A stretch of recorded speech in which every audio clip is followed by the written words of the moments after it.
వారానికి కేవలం 4 రోజులు. ఆ 4 రోజుల్లో కూడా రోజుకి అంటే ఆ 4 రోజుల్లో కూడా రోజుకి 6 గంటలు మాత్రమే పని గంటలైతే ఎలా ఉంటది? జనరల్‌గా 70 గంటలు పని చేయాలా? 100 గంటలు పని చేయాలా? అనే చర్చ చాలా నడుస్తుంది. ఓ పక్క నారాయణమూర్తి గారు, ఇన్ఫోసిస్ నారాయణమూర్తి గారు కనీసం వారానికి 70 గంటలు పని చేయాలని చెప్తుంటే, మరో పక్క ఎలాన్ మస్క్ నేను 100 గంటలు పని చేస్తానని చెప్పుకుంటున్నాడు. ఇంకో పక్క ఫిన్లాండ్ కొత్త prime minister, female prime minister, young prime minister అనమాట తను. సానా మ్యారిన్. ఈవిడ మాత్రం ఫిన్లాండ్‌లో ఇక నుంచి ఒక ట్రయల్ చేద్దాం. వారానికి కేవలం 4 రోజులే పని చేద్దాం.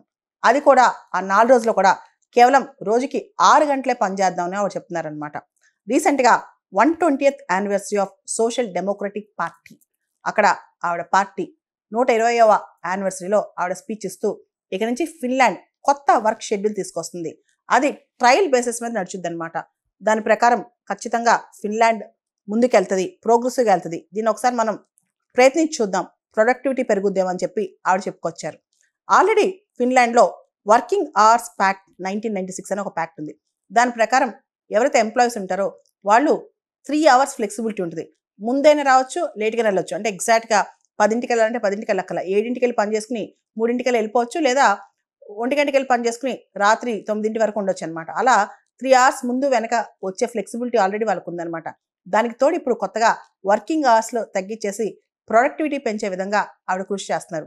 Family time, happiness, commitment, culture ఇవన్నీ కాపాడుకోవడానికి ఖచ్చితంగా ఇలా ఫ్లెక్సిబుల్ వర్కింగ్ అవర్స్ కావచ్చు, తక్కువ వర్కింగ్ అవర్స్ కావచ్చు, ఇవన్నీ పనికొస్తేనే చెప్పుకొచ్చారు.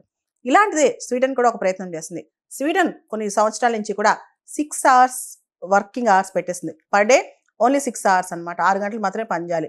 స్వీడన్‌లో ఈ ఎక్స్పెరిమెంట్ సక్సెస్ అయింది. 2015 నుంచి కూడా స్వీడన్‌లో ఈ 6 అవర్స్ వర్కింగ్ డే అనే కాన్సెప్ట్ బాగా సక్సెస్ అయిందనమాట.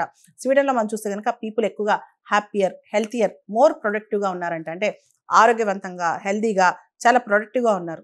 అంతేకాదు జపాన్‌లో ఉన్న మైక్రోసాఫ్ట్ ఆఫీస్ కూడా వారంలో 4 రోజులు మాత్రమే వర్కింగ్ డేస్ అని చెప్పి ప్రకటించి దాదాపు 40% ప్రొడక్టివిటీ పెంచుకుందంట.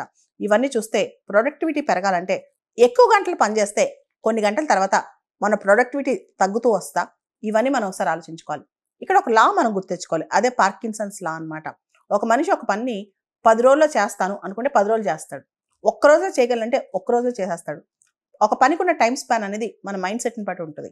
మన మైండ్లో దాన్ని ఏ విధంగా తీసుకెళ్తాం, ఏ విధంగా మన మైండ్ని డెవలప్ చేసుకుంటాం, ఏ విధంగా ఆ పనికి మన మైండ్ని స్ట్రెచ్ చేస్తాం అనేది చాలా ఇంపార్టెంట్ అనమాట. అంటే ప్రొడక్టివిటీ అనేది 100 రోజులు చేస్తావు, 10 రోజులు చేస్తావు అని కాదు. మన మైండ్ సెట్ని సరి చేసుకుని వర్క్ చేస్తే కనుక ఒక రోజులో కూడా అద్భుతాలు సృష్టించవచ్చు అంట.